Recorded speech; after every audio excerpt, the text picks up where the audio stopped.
India versus south Africa ODI series की बात करें तो दो पहलू है। पहला, Virat Kohli the run machine, जो बल्ले के साथ 2016-17 के विराट कोहली दिखाई दे रहे हैं।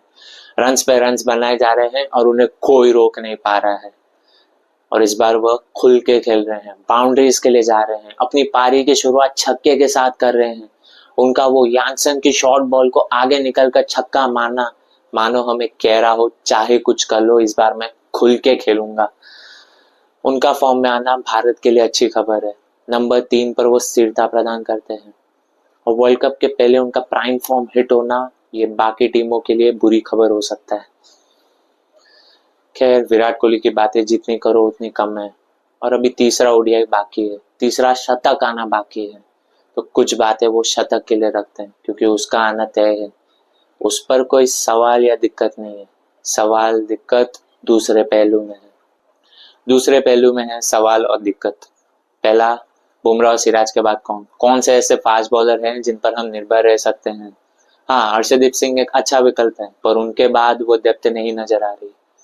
शमी ये डेप्थ पूरा कर सकते हैं पर उनका world cup scheme of things में ना होना ये एक अलग सवाल है।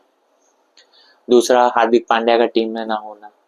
उनके आते ही टीम बैलेंस मजबूत हो जाता है, वो बैटिंग डेप्थ बॉलिंग ऑप्शन मिल जाता है और उनके आते ही भारत कुलदीप और वरुण चक्रवर्ती को साथ में खिला सकते हैं। वरुण चक्रवर्ती की बात करें तो उनका टीम में ना होना हमारा तीसरा सवाल। चैंपियंस ट्रॉफी के शानदार परफॉर्मेंस के बाद Australia series, south Africa series में उनका ना होना समझ के परे है। चौथा दिक्कत जो मैं कहूंगा अच्छा है वो है नंबर 4 पोजीशन। श्रेयस अय्यर के वापस आते ही क्या वो खेलेंगे या ऋतुराज गायकवाड़ जिन्होंने शानदार शतकीय की पारी खेली वो।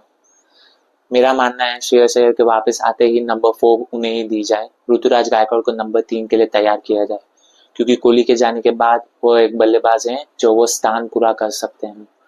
क्योंकि उनकी शानदार साझेदारी में ऐसा लगा मानो कोहली दोनों छोर से खेल रहे हो। कई सवाल है जिनका जवाब भारत को जल्द से जल्द ढूंढना पड़ेगा।